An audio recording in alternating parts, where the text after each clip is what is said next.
প্রিয় মা ও বোনেরা, আপনাদের বেপরদার অনেক গুনাহ আছে। মা বোনেরা অনেক সময় বোরকা না পরে রাস্তায় চলে যান, আবার অনেক মা বোন বাজারেও চলে যান।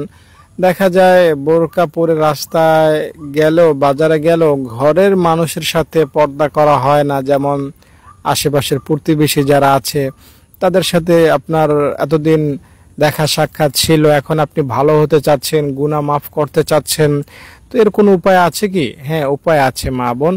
আপনারা বোরকা জাতীয় বা পর্দা জাতীয় যত গুনাহ আছে এগুলো যদি মাফ করাতে চান, তাহলে প্রথম শর্ত হলো এখন থেকে আর বাজারে যাওয়া যাবে না, রাস্তায় বের হওয়া যাবে না, অর্থাৎ পরপুরুষের সাথে দেখা দেয়া যাবে না।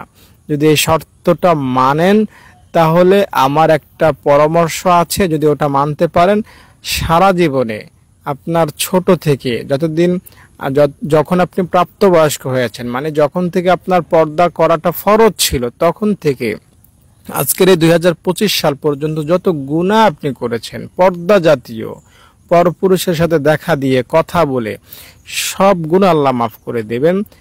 এটা আমি দায়িত্বের সাথে বলছি। মা বোনেরা, আপনারা প্রথমত যেটা বললাম, পর্দা করবেন, এটা ভালোভাবে নিয়ত করবেন। এরপরে এই দোয়াটা পাঠ করবেন, আস্তাগফিরুল্লাহাল্লাযী লা ইলাহা ইল্লা হুয়াল হাইয়ুল কাইয়্যুম ওয়া আতুবু ইলাইহি।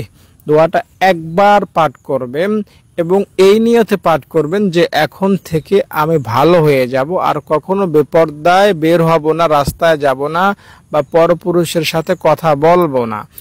এই নিয়ত করে যদি এই দোয়াটা একবার পড়তে পারেন, অতীতের গুনাহের জন্য লজ্জিত হয়ে অতীতের গুনাহ মাফের আশা নিয়া, তাহলে মা বোনেরা যারা বেপর্দায় এতদিন চলেছেন, বেপর্দায় যত গুনাহ আপনার হয়েছে সব গুনাহ মাফ হবে। দেখুন, আপনি ধরেন শহরে থাকেন, আপনি বের হলেন, আপনার দিকে হাজার হাজার পুরুষ তাকিয়েছে, খারাপ নজরে তাকাক আর ভালো নজরে তাকাক বা খেয়াল না করেই তাকাক, প্রতিটা নজরের কারণে কিন্তু আপনার এক একটা গুনাহ হচ্ছে। যে তাকাচ্ছে তারও গুনাহ হচ্ছে এবং আপনারও গুনাহ হচ্ছে।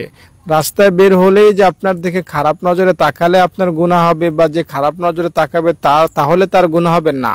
খারাপ নজরে তাকাক, শ্রদ্ধার নজরে তাকাক, ইসলামিক আইন অনুযায়ী এটাও দণ্ডনীয়। তাই সহজ কথা হলো, গুনাহ মাফের আশায় দোয়াটা পাঠ করবেন, গুনাহ মাফ হয়ে যাবে। আর কখনো এইরকম ভাবে পরপুরুষের সাথে দেখা দিবেন না, কারণ কবর খুব সন্নিকটে।